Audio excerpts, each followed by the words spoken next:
The clip YouTube ചാനലിലേക്ക് സ്വാഗതം. ഇപ്പോൾ വാർത്തകളിൽ നിറയുന്ന വളരെ ഖേദകരമായൊരു കാര്യമാണ് മനുഷ്യക്കടത്ത്. മനുഷ്യക്കടത്തിൻ്റെ നിയമവശങ്ങളെക്കുറിച്ചാണ് നമ്മൾ ഈ വീഡിയോയിൽ നോക്കുന്നത്. വീഡിയോ ഇഷ്ടമാകുന്നുവെങ്കിൽ ലൈക്ക് ചെയ്യുക, ഷെയർ ചെയ്യുക, സബ്സ്ക്രൈബ് ചെയ്യുക. ഭാരതീയ ന്യായ സംഹിതയിലെ സെക്ഷൻ 143 മനുഷ്യക്കടത്തിനെ കുറിച്ച് പ്രതിപാദിക്കുന്നത്.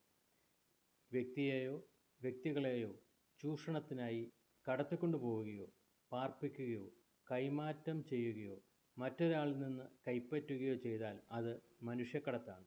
ഇവിടെ രണ്ട് പ്രധാനപ്പെട്ട ഘടകങ്ങളുണ്ട്. ഒന്ന്, കടത്തിക്കൊണ്ടുപോകുന്നത് ചൂഷണത്തിനായിരിക്കണം. രണ്ടാമത്, കടത്തിക്കൊണ്ടുപോയ രീതി.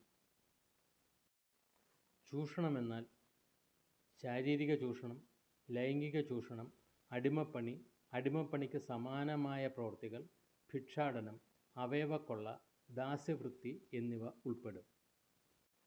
ഭീഷണിപ്പെടുത്തിയോ ബലപ്രയോഗത്തിലൂടെയോ മറ്റ് നിർബന്ധിത വഴങ്ങലിലൂടെയോ തട്ടിക്കൊണ്ടുപോകൽ വഴിയോ ചതിയിലൂടെയോ അധികാര ദുർവിനിയോഗത്തിലൂടെയോ കടത്തപ്പെടുന്ന വ്യക്തിക്കുമേൽ നിയന്ത്രണാധികാരമുള്ള വ്യക്തിയെ സ്വാധീനിച്ചോ അയാൾക്ക് പണം നൽകിയോ കൊണ്ടുപോകുന്നത് മനുഷ്യക്കടത്തിൻ്റെ പരിധിയിൽ വരുന്ന കുറ്റകൃത്യമാണ്.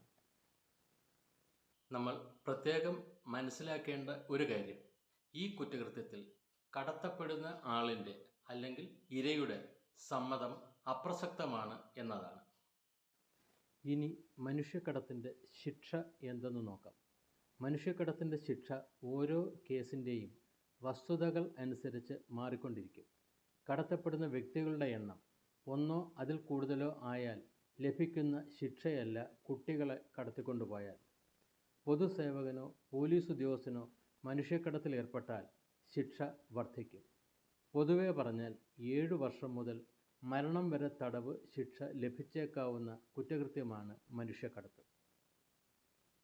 മനുഷ്യക്കടത്ത് പലപ്പോഴും അന്തർസംസ്ഥാന അന്താരാഷ്ട്ര മാനങ്ങൾ കൈവരിക്കുന്ന കുറ്റകൃത്യമാണ്.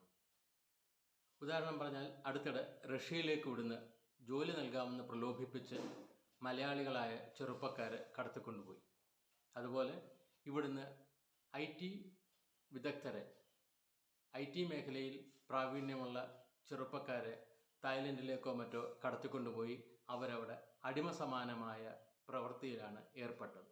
അവരേർപ്പെട്ടത് കൂടുതൽ വിശാലവും ഗുരുതരവുമായ ഒരു കുറ്റകൃത്യത്തിലുമാണ്. അപ്പോൾ മനുഷ്യക്കടത്തിന് എപ്പോഴും ഒരു ഓർഗനൈസ്ഡ് ക്രൈമിൻ്റെ സ്വഭാവം ഉണ്ട്. ഇത്തരം വസ്തുതകൾ കൂടി കണക്കിലെടുത്താണ് 2019 NIA ആക്ട് അമെൻഡ് ചെയ്യുകയും മനുഷ്യക്കടത്ത് NIAക്ക് അന്വേഷിക്കാവുന്ന കുറ്റകൃത്യമായി മാറുകയും ചെയ്തത്. ഇനി മറ്റൊരു വീഡിയോയുമായി വീണ്ടും വരാം.